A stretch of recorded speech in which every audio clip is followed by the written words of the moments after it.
been a lot of noise in the debate over Canada's future fighter jet.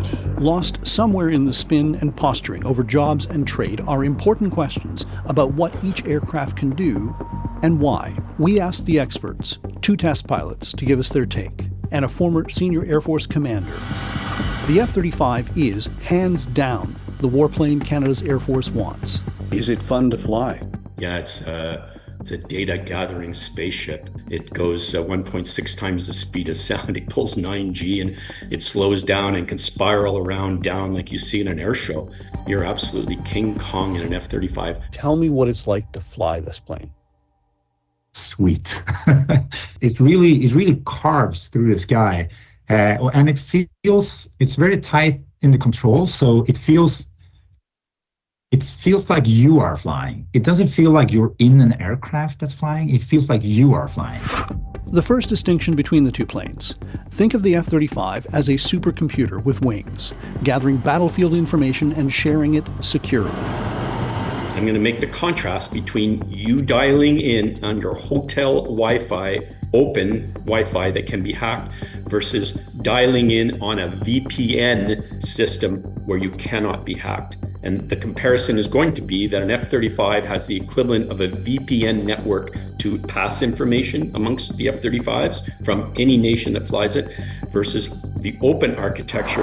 The F-35 is billed as a 5th generation fighter. A 5th generation means low observability and sensor fusion, 2 major characteristics. I can travel in and get undetected entering enemy airspace, and I can see everything around me. The Gripen is a very different aircraft, from nose to tail. Living on Russia's doorstep, Sweden built the Gripen to be tough and flexible. We are under threat the second we take off. Where the F-35 is meant to take the fight to the enemy, the Gripen's strength is defending home skies. One thing that's very important for us is to have a possibility to spread out in the woods and work with a very low logistical footprint. So using few personnel and quickly turn around the aircraft and swap engines fast, get new weapons fast, refuel fast, and then get airborne again. The F-35 requires constant specialized maintenance because of its stealth skin. So, how important is stealth? It's not perfectly invisible, but essentially in the air, it effectively is as big as a wiffle ball like this, or even smaller. Even so, both China and Russia have low-frequency radar that can detect stealth aircraft. The Gripen, by contrast, focuses more on jamming enemy radar with state-of-the-art electronic warfare. So when we started with the Gripen E, we had a choice of which technology to use to ensure that survivability, and we went all in on the EW, which right now seems to have been the right choice. When Canada's Air Force did its own comparison in 2021, the F-35 won every category hands down except one. But that was almost 5 years ago. The F-35 software is delivered in blocks. Block 4 is the next iteration. It is supposed to deliver many of the advanced features that Canada and other allies want, the kind of capabilities that make the F-35 a cut above the rest.